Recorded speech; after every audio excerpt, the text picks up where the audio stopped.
आज तक रेडियो सुनता है सारा जहां।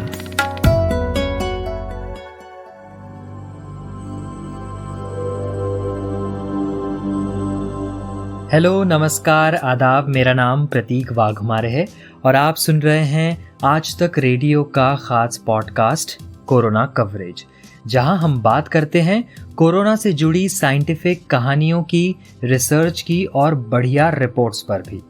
आज के इस एपिसोड में हम बात करेंगे कि वो कौन सी वैक्सीन है जो 90% तक कारगर साबित हो चुकी है।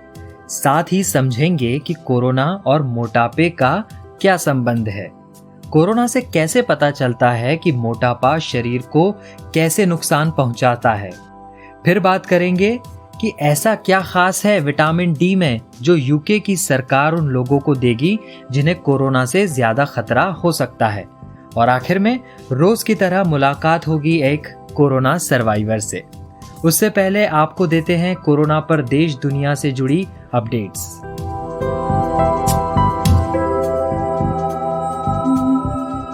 स्वास्थ्य मंत्रालय की ओर से मंगलवार को जारी आंकड़ों के मुताबिक पिछले 24 घंटों में कोविड-19 के 38,073 नए मामले दर्ज किए गए हैं। इसके साथ देश में संक्रमितों की कुल तादाद 85,91,730 हो गई है। वहीं बीते 24 घंटों में 448 लोगों की वायरस की वजह से मौत हुई है। अब तक कुल 1,27,059 मरीजों की जान जा चुकी है। दिल्ली में कोरोना केस पीक पर पहुंच चुके हैं और ये स्थिति अगले कुछ दिन तक बनी रह सकती है। दिल्ली के स्वास्थ्य मंत्री सत्येंद्र जैन ने ये जानकारी दी है। साथ में ये भी उन्होंने कहा कि दिल्ली में कोरोना से मृत्यु दर 1.59% है।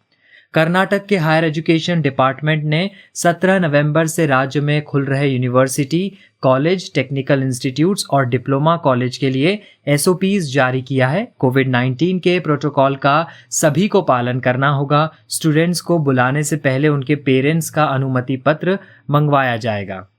भारतीय अमेरिकी विवेक मूर्ति को कोविड-19 सलाहकार बोर्ड के 3 अध्यक्षों में से एक के रूप में चुना गया है, जो महामारी से निपटने में राष्ट्रपति निर्वाचित जो बाइडेन को सलाह देंगे। फ्रांस में पिछले 10 दिन से लॉकडाउन लगा हुआ है। इसके बावजूद भी 8 दिन से हर दिन औसतन 50,000 केस मिल रहे थे, लेकिन सोमवार को सिर्फ 20,000 के करीब केसेस सामने आए हैं। अमेरिकी फार्मा कंपनी फाइजर और उसकी जर्मनी की पार्टनर कंपनी बायोएनटेक का दावा है कि कोरोना वायरस वैक्सीन तीसरे चरण के ट्रायल में 90% प्रभावी है। कोरोना काल में ये 2 कंपनियां पहली ऐसी कंपनी है जिन्होंने वैक्सीन के बड़े पैमाने पर इस्तेमाल और सफल परिणाम का आंकड़ा पेश किया है। ब्राजील ने गंभीर घटना का हवाला देते हुए देश में चीन के सिनोवेक कोरोना वायरस वैक्सीन के क्लिनिकल ट्रायल्स पर रोक लगा दी है। हालांकि अभी साफ तौर पर यह नहीं बताया गया कि आखिर ये घटना चीन के वैक्सीन की वजह से हुई है या नहीं। मध्य प्रदेश में दिवाली के दिन पटाखों पर प्रतिबंध नहीं लगाया जाएगा। सूबे के मुख्यमंत्री शिवराज सिंह चौहान ने इस बात का ऐलान किया है।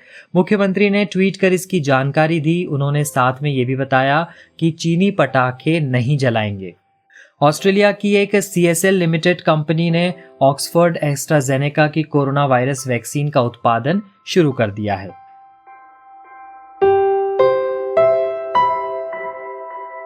चलिए अब आपको वैक्सीन को लेकर एक मस्त सी अपडेट देते हैं। जब भी वैक्सीन से जुड़ी अपडेट आती है तब मैं भी और जाहिर सी बात है आप भी उत्साहित हो जाते हैं। अब खबर सुन लीजिए। अमेरिकी फार्मा कंपनी फाइजर और जर्मन ड्रग कंपनी बायोएनटेक का दावा है कि दोनों कंपनियां साथ मिलकर जिस कोरोना वैक्सीन पर काम कर रही है वो ह्यूमन ट्रायल के तीसरे फेज के शुरुआती नतीजों में 90% से ज्यादा कारगर पाई गई है। कंपनी के मुताबिक वैक्सीन वायरस के संक्रमण से बचाने में 90% से ज्यादा असरदार रही। इस वैक्सीन का फेज 3 क्लिनिकल ट्रायल जुलाई के आखिर में शुरू हुआ था। इस ट्रायल में शामिल जिन 94 पार्टिसिपेंट्स को कोरोना हुआ उनके शुरुआती विश्लेषण से पता चला है कि वैक्सीन की 2 डोज लेने वालों में से 10% से कम पार्टिसिपेंट्स को कोरोना हुआ है। और आपको बता देते हैं कि अमेरिकी फूड एंड ड्रग एडमिनिस्ट्रेशन के मुताबिक उस वैक्सीन को मंजूरी दी जा सकती है जो कम से कम 50% असरदार हो। इसे और डिटेल में जानने के लिए हमारी सहयोगी खुशबू ने बात की इंडियन वायरोलॉजिस्ट शाहिद जमील से। तो सर, पहले ऑक्सफोर्ड की एस्ट्राजेनेका वैक्सीन जो थी वो सुर्खियों में थी और अब फाइजर है। उसके प्रभाव को लेकर जो है वो अभी सुर्खियों में है कि वो 90% जो है इफेक्टिव है। इसका क्या मतलब है? आपके दो सवाल हैं। एक तो पहले ऑक्सफोर्ड वैक्सीन पे बात चल रही थी और अब ये एकदम से फाइजर की वैक्सीन आ गई। तो उसकी वजह यह है कि ऑक्सफोर्ड के अभी जो फेज 3 के रिजल्ट्स हैं वो नहीं आए हैं। फाइजर के फेज 3 के जो इंटरिम रिजल्ट्स हैं वो कल रिलीज हुए हैं। तो इस वजह से अभी फाइजर की बात हो रही है। तो ऑक्सफोर्ड का तो हमें नहीं पता कि उसकी एफिकेसी कितनी होगी, इसलिए कि जब तक वो कोड नहीं खुलेगा हमें नहीं पता। जो फाइजर की प्रेस रिलीज आई है उन्होंने बताया है कि उनकी वैक्सीन की 90% एफिकेसी देखी गई है। इसमें इन्होंने तकरीबन 39,000 लोगों पे ट्राई किया है। अब इसमें ये नहीं पता कि कितने लोगों को वैक्सीन मिली थी, कितने को प्लेसिबो मिला था, लेकिन 39,000 है, 40,000 मान लीजिए, तो तकरीबन 20,000 दोनों ग्रुप में रहे होंगे। इसमें एक हफ्ते बाद, सेकेंड डोज देने के एक हफ्ते बाद इनको 94 लोगों में इन्फेक्शन मिला। इन्होंने ये तो नहीं बताया है कि उन 94 में कितने वैक्सीन ग्रुप में थे, कितने प्लेसिबो ग्रुप में थे, लेकिन 90% एफिकेसी से अगर आप कैलकुलेट करें तो 8 से 10 लोग इन्फेक्ट हुए वैक्सीन ग्रुप में और बाकी जो ज्यादातर लोग इन्फेक्ट हुए, करीब 85 लोग इन्फेक्ट हुए, वो वैक्सीन ग्रुप, वो प्लेसिबो ग्रुप में हुए। इससे इसकी 90% एफिकेसी कैलकुलेट की गई। तो सर, जी, इंडिया से फाइजर का कोई करार हुआ है? तो अगर हुआ है तो इंडिया को इससे क्या फायदा मिल सकता है? मेरे जानते में तो इंडिया से कोई करार नहीं हुआ है अभी फाइजर और बायो एनटेक का। जहाँ तक मेरी मालूमात है उसके हिसाब से तो नहीं हुआ है। तो सर, इसमें जो ये 90% इफेक्टिव है, इसमें जो ये 10% की जो अनसर्टेनिटी है, अनिश्चितता है, उसमें क्या खतरे हो सकते हैं? देखिए, कोई भी वैक्सीन जो है वो 100% इफेक्टिव नहीं होती है। उसमें कुछ लोग हमेशा ऐसे होते हैं जिनको इन्फेक्शन हो जाता है, लेकिन इन्फेक्शन और बीमारी दो अलग अलग चीजें हैं। इन्फेक्शन और डिजीज अलग अलग चीजें हैं। इन्फेक्शन हो गया, लेकिन इन्फेक्शन होने के बाद जो इम्यूनिटी है उसने डिजीज नहीं होने दी, तो वो बहुत अच्छी बात है। यहाँ देखने की बात यह है कि जो 10 लोग ऐसे हैं, जो लोग ऐसे हैं जिनको इन्फेक्शन हुआ वैक्सीन ग्रुप में भी, क्या उनको डिजीज हुई कि नहीं, और अगर उनको डिजीज हुई तो क्या वो डिजीज जो प्लेसिबो ग्रुप में लोगों को डिजीज हुई उससे कम थी कि नहीं, ये चीज देखने वाली है, लेकिन जिसकी अभी एनालिसिस नहीं हुई है। तो अभी इसमें टाइम लगेगा उस एनालिसिस को होने में, लेकिन मुझे लगता है कि ये जो 90% का फिगर है ये बहुत अच्छा फिगर है और ये एक अच्छी खबर है। तो सर, इस वैक्सीन को क्या यूएस में इमरजेंसी अप्रूवल मिल सकता है आपके हिसाब से? इमरजेंसी अप्रूवल देने का यूएस एफडीए का एक तरीका है, और वो तरीका ये है कि आपकी लास्ट वैक्सीन डोजिंग के बाद आपको कम से कम 2 महीने तक सेफ्टी के लिए लोगों को ऑब्जर्व करना है। वो इस वैक्सीन का अभी नहीं हुआ है। इसका जाके कहीं नवंबर के 3rd वीक में होगा, उसके बाद डेटा एनालाइज होगा और उस डेटा के एनालिसिस के बेसिस पे ही यूएस एफडीए इसको इमरजेंसी यूज अप्रूवल दे सकता है।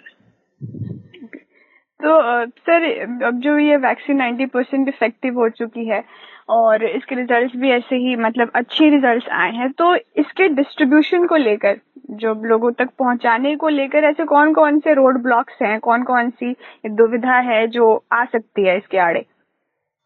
देखिए, 2 रोड ब्लॉक्स हैं। एक तो ये कि क्या इतनी वैक्सीन बन पाएगी जो कि सबको, जितने लोगों को मिलनी चाहिए, मिले।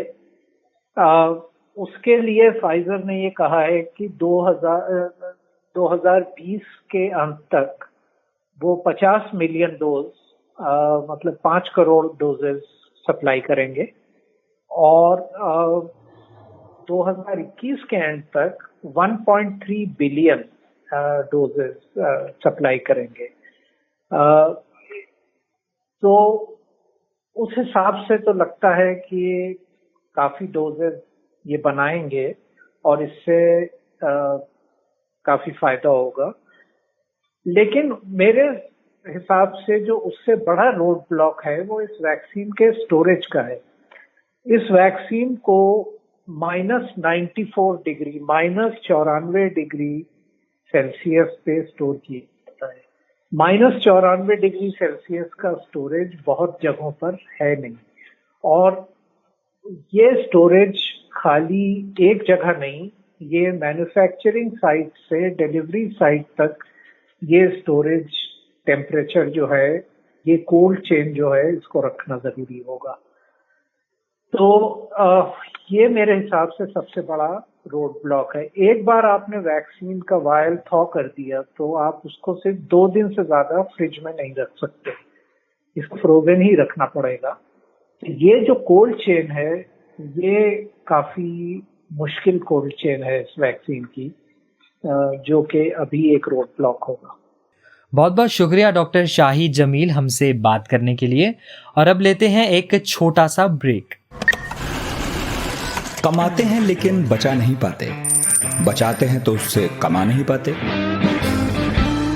शेयर की चाल, निवेश का हाल, बाजार का तमाशा, इकोनॉमी की भाषा, बॉन्ड, बीमा, सोना, चांदी, सबकी होती है बात। बचाते रहो नारे के साथ। हर शनिवार मैं यानी नितिन ठाकुर आपकी मुलाकात कराऊंगा आपके मनी मैनेजर से। ब्रेक के बाद फिर स्वागत है आपका। आप सुन रहे हैं कोरोना कवरेज। हम सब जानते हैं कि मोटापा कई दूसरी बीमारियों को आमंत्रण देता है। मोटापा केवल लॉन्ग रन में आपको नुकसान पहुंचाए, अब केवल ऐसा नहीं है। कोरोना की वजह से ये आपको बड़ी तेजी से कई तरह से प्रभावित कर सकता है। कई स्टडीज में ये तक कहा गया कि मोटापा वैक्सीन के प्रभाव को भी कम कर सकता है। अब आखिर मोटापे और कोरोना का क्या संबंध है, ये जाना हमारी सहयोगी खुशबू ने डॉक्टर ऋचा जायसवाल से, जो डाइटिशियन है एम्स ट्रोमा सेंटर दिल्ली में। तो डॉक्टर, आखिर शुरुआत से ही बोला जाता है कि ओबेसिटी के मतलब जो मोटापे के लोग शिकार हैं वो कोविड-19 के ज्यादा रिस्क पर रहते हैं। आखिर इसके पीछे की क्या वजह है, क्यों रहते हैं वो लोग ज्यादा रिस्क पर? खुशबू, आपने ये बहुत अच्छा सा प्रश्न पूछा है कि मोटापे की वजह से क्या कोविड के इन्फेक्शन होने के चांसेस ज्यादा बढ़ जाते हैं, सीवियरिटी के चांसेस ज्यादा बढ़ जाते हैं। तो मैं आपको बताना चाहती हूँ कि क्यों जिन लोगों का बीएमआई या जिनमें एडिपोज टिश्यू ज्यादा होता है उनको क्या रिस्क फैक्टर है जो नॉर्मल बीएमआई या नॉर्मल वेट वाले लोगों से ज्यादा रिस्क फैक्टर कंसीडर हो सकता है। सबसे पहली सिंपल सी बात आपको समझना है कि जब हमारा वजन ज्यादा की तरफ होता है, यानी एडिपोज टिश्यू ज्यादा की तरफ होते हैं, तो ये अपने आप में एक रिस्क फैक्टर है हमारे दूसरे कोमॉर्बिडिटीज के लिए, जैसे हम जिसको डायबिटीज, हाइपरटेंशन, हार्ट डिजीज, ये सारी चीजें कहते हैं, और अदर फैक्टर्स ऑल्सो। इसके अलावा इसमें जब हमारे एडिपोज टिश्यू ज्यादा की तरफ होते हैं, यानी high level of adipose tissue, वो दूसरे इन्फ्लामेटरी मार्कर्स को रिलीज करते हैं, जो कि कोविड के सिनेरियो में कोविड के इन्फेक्शन को मल्टीप्लाई करने में मदद करता है। तो जो ओबीज पेशेंट्स हैं, और भी दूसरे, मतलब अगर मैं साइंस के फॉर्म में आपको समझाऊं तो और भी दूसरे फैक्टर्स हैं और भी दूसरे इन्फ्लामेटरी मार्कर्स हैं काफी, जो कि कोरोना वायरस के ओवरलोड को इंक्रीज करते हैं। हमारे सेल जो होते हैं, जो कि हमारे ब्लड वेसल्स होती हैं, ओपन होने चाहिए ऑक्सीजन सप्लाई के लिए टिश्यूज तक, उनको ओपन होने में मुश्किल आती है। पेशेंट ब्रीथ प्रॉपर नहीं कर पाते। आपने देखा होगा कि जब हमारे जो ओबीज लोग होते हैं, उनको ब्रीदिंग शॉर्टनेस ऑफ ब्रीथ रहती है, मतलब सांस थोड़ा अच्छे से ले नहीं पाते वो, है ना। तो इसमें भी क्या होता है, ऑक्सीजन लेवल ड्रॉप होता है और बहुत ड्रास्टिक ड्रॉप होता है कई बार। यानी कि थोड़ी देर पहले अगर पेशेंट नॉर्मल है तो थोड़े समय बाद हो सकता है कि बहुत तेजी से ऑक्सीजन लेवल ड्रॉप हो। तो एक तो वायरस की वजह से तो प्रॉब्लम है ही है, प्लस उसके अलावा एक्स्ट्रा एडिपोज टिश्यूज की वजह से ये प्रॉब्लम मल्टीप्लाई होने के चांसेस बढ़ते चले जाते हैं। तो मैम, इसमें जो ये मोटापे से जो जूझ रहे हैं लोग, उसमें कौन से एज ग्रुप या कौन सा जेंडर जो है वो कोविड इन्फेक्शन के ज्यादा रिस्क पर रहता है? जेंडर स्पेसिफिक बात तो मैं इतना नहीं बताऊंगी, पर आपको एक बात पता हो कि हम लोग जब भारत की बात कर रहे हैं तो भारत में जो ओबेसिटी देखी गई है वो ज्यादातर फीमेल में ये बहुत तेजी से होती है, मतलब परसेंटेज ऑफ ओबेसिटी फीमेल में देखा जा रहा है, पर कोविड इन्फेक्शन ज्यादा टुवर्ड्स मेल में देखा गया है। तो इस बारे में बात कर पाना कि किस एज ग्रुप, किस जेंडर को ये ज्यादा अफेक्ट करता है, ये तो हमें गवर्नमेंट के डेटा के अकॉर्डिंग जाना चाहिए। कोई भी जेंडर अनअफेक्टेड नहीं है या लेस उसको, मतलब अगर हम मेल हैं या फीमेल है तो हमें कम बीमारी होगी या हमारे को सेफ्टी पॉइंट्स हमारे हायर हैं, ऐसा नहीं है। अगर हम अपने आप के सारे सेफ्टी मेजर्स को मेंटेन करते हैं जो गवर्नमेंट ने डायरेक्शंस दिए हैं, तो ही हम अपने आप को बचा सकते हैं, हमारा जेंडर हमें नहीं बचा पाएगा। प्लस दूसरी बात आपने कहा कि कौन सा एज ग्रुप, तो एज ग्रुप के लिए मैं आपसे कहूंगी कि देखिए जैसे जैसे हमारी बॉडी में साइटोकाइन्स या जो दूसरे एंटी इन्फ्लेमेटरी मार्कर्स होते हैं वो बढ़ने का जो टाइम आता है, यानी कि जिस समय हमारी बॉडी में थोड़े डीजेनरेटिव स्टेज की तरफ हमारी बॉडी जा रही है, वो एज ग्रुप ज्यादा अफेक्टेड होता है। आपको भी पता है कि लाइक 60+ वाले ज्यादा रिस्क फैक्टर में माने जाते हैं। बट हमारे यहाँ पर अगर आप देखोगे, हमारे यहाँ पे जो डायबिटीज का रेशियो, ओबेसिटी का रेशियो है, that is also in a lower age. मतलब आप एक प्रोडक्टिव एज ग्रुप ले लो, 40+ को भी ले लो, तो उनमें भी ओबेसिटी एंड डायबिटीज एंड दूसरे कोमॉर्बिडिटीज देखे जा रहे हैं in comparison to the western world कम एज ग्रुप में। तो कोई भी एक स्पेशल एज ग्रुप बचा हुआ नहीं है। फिर भी अगर आप 40+ है तो आप रिस्क जोन में हैं, प्लस 60+ वाले तो 60-65+ वाले तो रिस्क जोन में होते ही होते हैं। तो उनको अपनी सेफ्टी का ज्यादा ध्यान रखने की जरूरत है। फिर भी इस मतलब कोविड पेशेंट्स पे काम करते हुए मैं ये कहूंगी कि इसका मतलब ये बिल्कुल भी नहीं है, कोई ये ना सोचे कि मैं यंग एज का हूँ तो मुझे रिस्क कम है तो मैं फ्री घूम सकता हूँ। सेफ्टी पॉइंट सभी को ध्यान रखना पड़ेगा। तो डॉक्टर, इसमें से मान लीजिए जो मोटापे से जो ग्रसित है उन्हें कोविड इन्फेक्शन हो जाता है वो, तो उसके बाद उनमें कौन कौन सी कॉम्प्लिकेशंस आती हैं? ये दोनों साथ में अगर हो जाता है, अगर वो ओबीज हैं और उनको, मतलब ओबीज की भी अलग अलग कैटेगरी है, हम सारे लोगों को एक कैटेगरी में नहीं डाल सकते हैं। ओबीज का भी अलग अलग कैटेगरी है। कुछ लोग ओवरवेट ग्रुप में होते हैं जिसमें स्लाइटली उनका वेट हायर की तरफ होता है, जिसको आप बीएमआई से देख सकते हैं। यानी जिनका बीएमआई अगर जनरलाइज टर्म में मैं बोलूं, ग्लोबल लेवल पे जो एक्सेप्टेड है वो 30 से बिलो और 25 से अबव जिनका बीएमआई होता है वो ग्रुप हमारा ओवरवेट ग्रुप माना जाता है। 30 एंड 35 के बीच वाला जो ग्रुप होता है वो ओबीज ग्रुप माना जाता है। हालांकि हमारे भारत में इसका जो कट ऑफ है ये इससे भी नीचे है, 2.5% जो है वो कट ऑफ हमारा डाउन की तरफ है। तो यानी 32.5 आप मान सकते हो। इसके बाद हम लोग ओबीज ग्रुप मानते हैं। और ये जो बीएमआई ग्रुप है ये एडिपोज टिश्यू और मतलब जो भी हमारा वेट इंक्रीज हो रहा होता है उसके बेस पे इसका एक क्राइटेरिया है असेस करने का, weight divided by height in metre square. तो उससे आराम से आदमी निकाल सकता है इसको। जैसे जैसे हमारे एडिपोज टिश्यू बढ़ते जाते हैं, मैंने आपको पहले भी कहा, एडिपोज टिश्यू जब बढ़ते हैं तो हमारी इन्फ्लेमेटरी मार्कर्स जनरेट होता है। एडिपोज टिश्यू अपने आप में एक ऑर्गन की तरह इसको माना जाता है, जो कि एंडोक्राइन ऑर्गन माना जाता है, जो कि खुद ही अपने हार्मोन्स, अपने इन्फ्लेमेटरी मार्कर से जनरेट करता है। तो उस इन्फ्लेमेटरी मार्कर, ऐसा देखा गया है कि एडिपोज टिश्यू अगर ज्यादा हो बॉडी में तो एक ACE2 करके हमारा जो नॉन इन्फ्लेमेटरी मार्कर है वो रिलीज होता है। पर कोरोना के केस में देखा गया कि अगर ACE2 एडिपोज टिश्यू हाइयर होगा तो ACE2 भी इंक्रीज होगा। ऐसे में कोरोना ये जो इंक्रीज ACE2 है, कई रिसर्चेस ऐसा बताते हैं, वो कोरोना वायरस को इन्वेड करने में, सेल में इन्वेड करने में, मल्टीप्लाई करने में मदद करता है। तो आपके जितने ज्यादा एडिपोज टिश्यू हायर साइड पे होंगे, यानी फैट परसेंटेज आपका हायर होगा, हो सकता है आपका BMI कम हो पर फैट परसेंटेज हायर हो, जो इंडियन सिनेरियो में, साउथ एशियन में देखा जाता है। तो आपको मतलब हायर या मतलब थोड़ा ज्यादा अपने बीमार होने के, मतलब सिम्टम्स ज्यादा आने के या ज्यादा जल्दी आपको अफेक्ट होने के चांसेस बढ़ जाते हैं। डॉक्टर, बस एक आखिरी सवाल, ये अभी जो है वैक्सीन की बात चल रही है, तो जो मोटापा है वो क्या वैक्सीन के असर को कम कर सकता है, इंटरफेयर कर सकता है उसमें?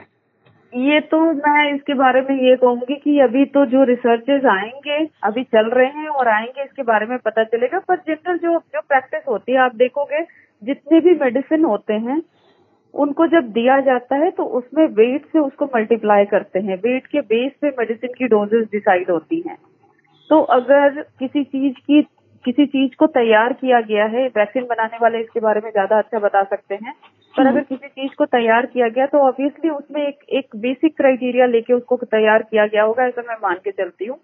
अगर आप उस बेसिक क्राइटेरिया के बहुत ऊपर या बहुत नीचे हैं तो हो सकता है मैं कह रही हूँ कि ये आपको शायद एक्स्ट्रा लेने की जरूरत पड़े, या आप ले लो पर ये आपके सेल तक पहुंचने में इसको लंबा वक्त लगे, या तो जल्दी इफेक्ट ना दिखाई दे इसका। तो ये एक्चुअल इसके ऊपर कमेंट मेरे लिए करना बड़ा मुश्किल बात है जब तक कि मैं रिसर्च पढ़ नहीं लेती हूँ या हमारे को कोई ऐसी इंफॉर्मेशन नहीं आती है।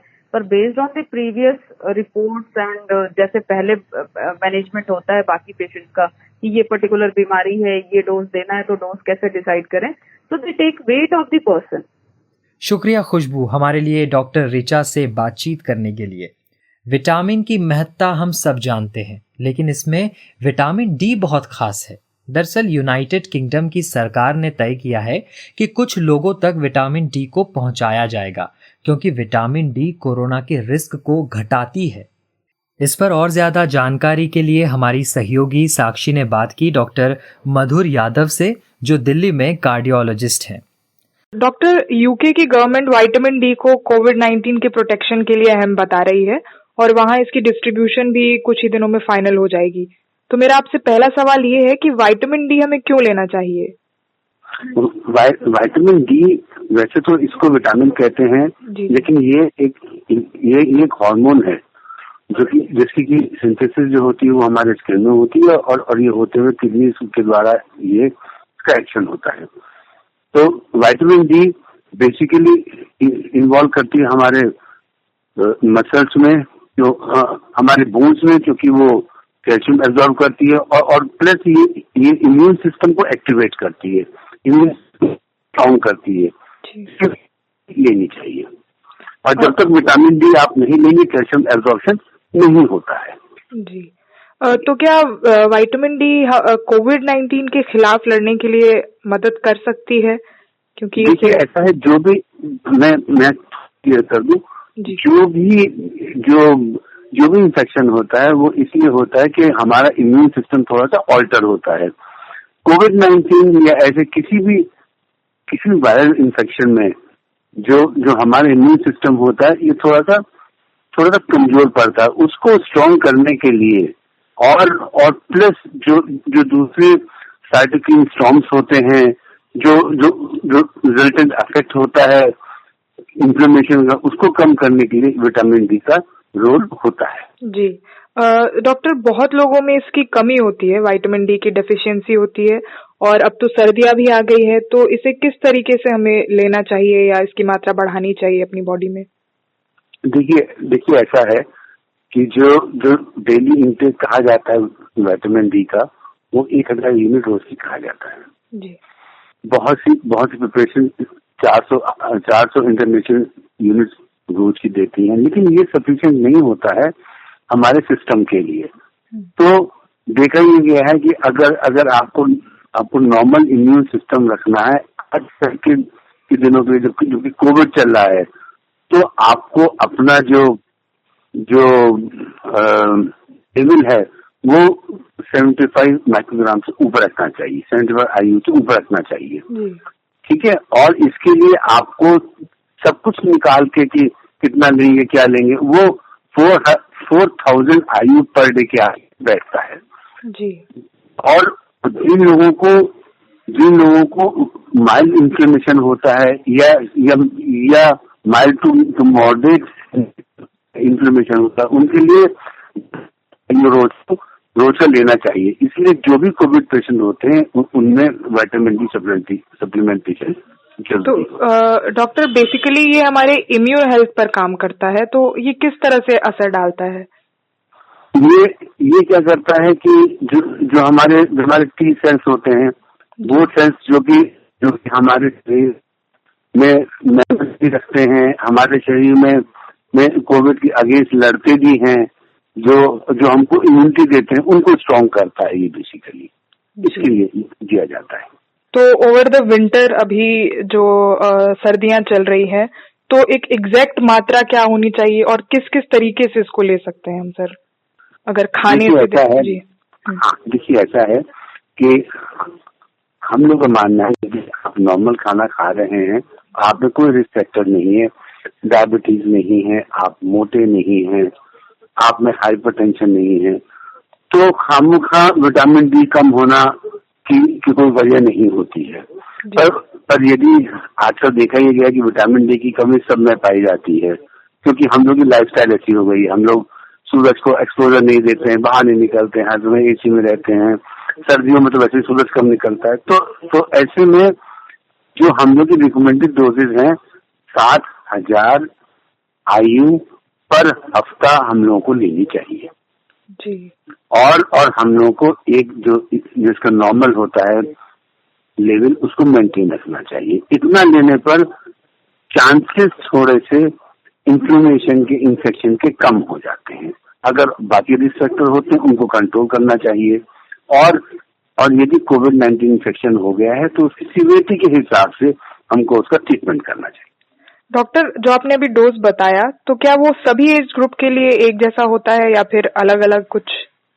ये मैंने आपको एडल्ट के लिए बताया है जी, 18 ईयर्स एंड अबव के लिए। बच्चों के लिए तो फिर बच्चों वाले डॉक्टर ही आपको अच्छी तरह बता पाएंगे। तो ये थी हमारी सहयोगी साक्षी, जो डॉक्टर मधुर यादव से बातचीत कर रही थी। और अब बारी है कोरोना से जंग लड़ रही मीनल से बात करने की। ये गाजियाबाद की रहने वाली है और मीनल गिरी अभी पत्रकारिता की पढ़ाई कर रही है। मीनल अभी भी कोरोना से संक्रमित है, लेकिन जब हमारी सहयोगी साक्षी ने उनसे बात की तो वो बहुत ही एनर्जेटिक और विचारों से पॉजिटिव लग रही थी। हमारी सहयोगी साक्षी ने बताया वो इतनी पॉजिटिव रहती है कि मानो जल्द कोरोना से ठीक होने ही वाली हो। सुनिए ये खास बातचीत। मीनल, फिलहाल आप कोरोना पॉजिटिव हैं, कैसे पता चला था आपको कि आप कोरोना से संक्रमित हो गई हैं?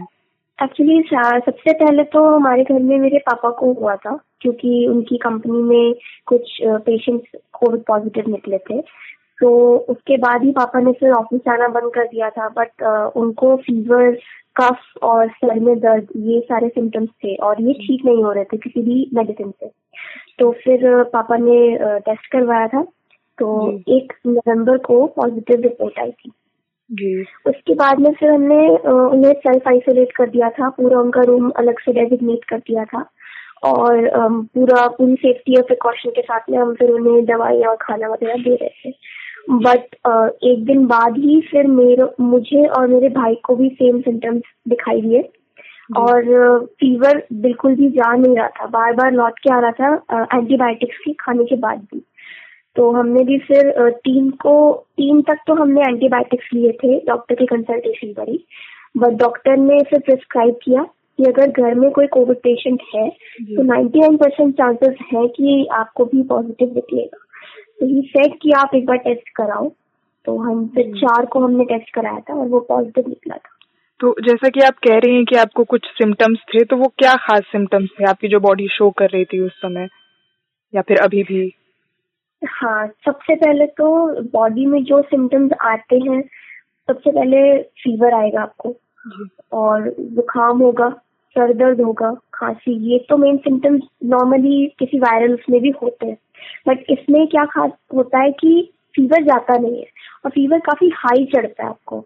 जैसे मेरे केस में तो ये था कि रात को फीवर दोबारा से चढ़ रहा था और ठीक नहीं हो रहा था। और ये एक इकलौती ऐसी बीमारी है, मतलब अभी तक की जितनी भी डिजीजेस आई होंगी ना, उसमें ये एक अकेली ऐसी डिजीज है जिसमें आपको अंदर से खुद ही फील होने लगता है कि हाँ शायद कोरोना हो गया है। जिस दिन हम लोग टेस्ट कराने गए थे उससे पहले मुझे ये बॉडी से अंदर से फील हो रहा था कि हाँ, मतलब इट्स लाइक कि आई विल बी पॉजिटिव। हाँ, कुछ अलग है और बॉडी बिल्कुल खाली लगती है अंदर से, आपको बिल्कुल भी एनर्जी फील नहीं होगी, ऐसा लगेगा बहुत लेथार्जी और थकान फील होती है बहुत। तो फिलहाल आप किसी अस्पताल में हैं, किसी कोविड वार्ड, या आप होम ही आइसोलेट हैं? अभी तो हम घर पे ही हैं तीनों, मैं, मेरे भाई और पापा, हम तीनों ने होम आइसोलेट किया हुआ है। मम्मी का रूम अलग है बिल्कुल, हमारा रूम अलग है तीनों का। तो पूरा मतलब सेफ्टी मेजर के साथ में हम होम आइसोलेशन में ही है। खाना, सब बर्तन अलग है, कपड़े सबके अपने अपने खुद ही, सब अपना अपना काम खुद ही कर रहे हैं। क्या दवाइयाँ ले रही हैं आप इस दौरान? क्या ट्रीटमेंट चल रहा है आपका, कुछ बताएंगी? जब रिपोर्ट्स नहीं आई थी, जब मतलब नॉर्मल फीवर और ये सब था, तब नॉर्मल एंटीबायोटिक्स थे, पैरासीटामोल हो गया और जो भी मतलब लेवोसिट्राजिन हो गई। लेकिन उसके बाद में जब टेस्ट पॉजिटिव आया तब हमने दवाइयाँ मल्टीविटामिन कर दिए थे, जैसे जिंकोविट हो गया और बी कॉम्प्लेक्स की कैप्सूल्स हो गई, बिकासूल वगैरह। और उसके साथ में फिर हमने पैरासीटामोल, अजिथ्रोमाइसिन, ये सारी टैबलेट्स लेनी शुरू करी। फिर उसके बाद में जब डॉक्टर ने बोला कि एक दवाई है फैबी फ्लू के नाम से, तो ये बेसिकली कोविड पेशेंट्स के ही ट्रीटमेंट में काम आती है, तो इट्स वेरी इफेक्टिव, तो हमने फिर वो लेना शुरू किया। तो मीनल, इसके अलावा जैसे स्टीम वगैरह है, स्टीम लेना प्रॉपर तीनों टाइम की, गार्गल करना, बीटाडीन का गार्गल आता है, तो वो रेगुलर रखना पड़ेगा, क्योंकि ये जो वायरस है ये गले पे अटैक करता है और अगर ये गले से लंग्स में चला जाए तो केस सिनेरियो वर्स्ट हो जाता है, तो वो वहीं पर गले में ही इसका असर खत्म हो जाए, उसी के लिए स्टीम और गार्गल यूज करता है। मीनल, क्या इस वक्त आपको किसी भी तरह का तनाव या टेंशन होती है? अगर हाँ तो कैसे टैकल कर रहे हैं आपका परिवार, आप? टेंशन तो ऐसा है कि मतलब अभी क्योंकि मम्मी है घर में जो तीनों को कर रही है टेक केयर, टेंशन ऐसे होती है कि मुझे डांस बहुत पसंद है और मैं डांस तो बिल्कुल सोच भी नहीं सकती, क्योंकि थोड़ी सी थकान होती है इसमें बहुत ज्यादा, मतलब अगर आप वॉक करेंगे तो आपको उसी में थकान हो जाएगी, तो मैं वो कुछ नहीं कर सकती। अभी बर्थडे आया था मेरा 8 को, तो उसमें भी मैंने पिज्जा ऑर्डर किया, बट वही है कि टेस्ट नहीं है, स्मेल नहीं है कुछ भी, तो खाने में भी कोई टेस्ट नलाता ही नहीं है, तो ऐसा लग रहा था पराठा खा रहे हैं। तो मतलब इसमें ये है कि आप हर तरह की चीजें खा सकती हैं, कोई मनाही नहीं है? नहीं, हम हर तरीके का खाना खा सकते हैं, बस गर्म होना चाहिए। और जो दवाइयों का असर होता है उसकी वजह से भी हो सकता है गले में छाले निकल आए, तो उसका भी यही सोल्यूशन है कि जो भी एक्स्ट्रा आप ले रहे हो ना, काढ़ा या फिर ये सब जो है ये बंद करना पड़ेगा, क्योंकि काढ़ा बहुत गर्म होता है और अगर आप एंटीबायोटिक्स ऑलरेडी ले रहे हो तो उसके साथ में फिर वो गर्मी करेगा शरीर में। तो मुझे जिस टाइप का भी स्ट्रेस हो रहा है या होता है, तो मैं उसमें बस कार्टून देखती हूँ, बैक टू कार्टून लाइफ। तो मीनल, मैं आपसे एक आखिरी सवाल यही पूछूंगी कि आपके जैसे और भी कई लोग कोरोना से फाइट कर रहे हैं, तो जाते जाते मीनल उनको क्या कहेंगी, क्या कहना चाहेंगी, कैसे इस चीज को देखें, लें? जो भी मेरे इस सिचुएशन में है, जो भी कोविड फाइटर्स है इस समय, मैं उन्हें बस एक ही एडवाइस दूंगी कि आप जितना हो सके रेस्ट, बेड रेस्ट जितना हो सके ले, क्योंकि इसमें ऐसा लगेगा आपको एक दिन तो कि बहुत ज्यादा एनर्जी है बॉडी में कि अब हम ठीक हो रहे हैं, बट जैसे ही आप मूवमेंट शुरू करेंगे, इधर उधर भागना या कुछ भी काम शुरू करेंगे, फिर आपको फीवर आ जाएगा, फिर से थकान हो जाएगी। तो हिम्मत नहीं हारनी है बस, और विल पावर स्ट्रॉन्ग रखनी है, मेरे पापा यही बोल रहे हैं हमें। और एक बेड रेस्ट जितना हो सके और यू विल रिकवर। मीनल, आपको बहुत सारी दुआएं पूरी आज तक रेडियो की टीम की ओर से। आप बहुत जल्द ही ठीक हो जाएंगी, आपकी हमेशा अच्छी सेहत बनी रहे, ऐसी हम कामना करते हैं। तो आज के कोरोना कवरेज में बस इतना ही। आपको कोरोना कवरेज कैसा लगा हमें फीडबैक दीजिए, हम आपका मेल ज़रूर पढ़ेंगे। लिख भेजिए radio@aajtak.com पर। मेरा नाम प्रतीक वाघमारे है। अपने और अपनों का ख्याल रखिए, स्वस्थ रहिए, मस्त रहिए और मुझे अब दीजिए इजाज़त। नमस्कार।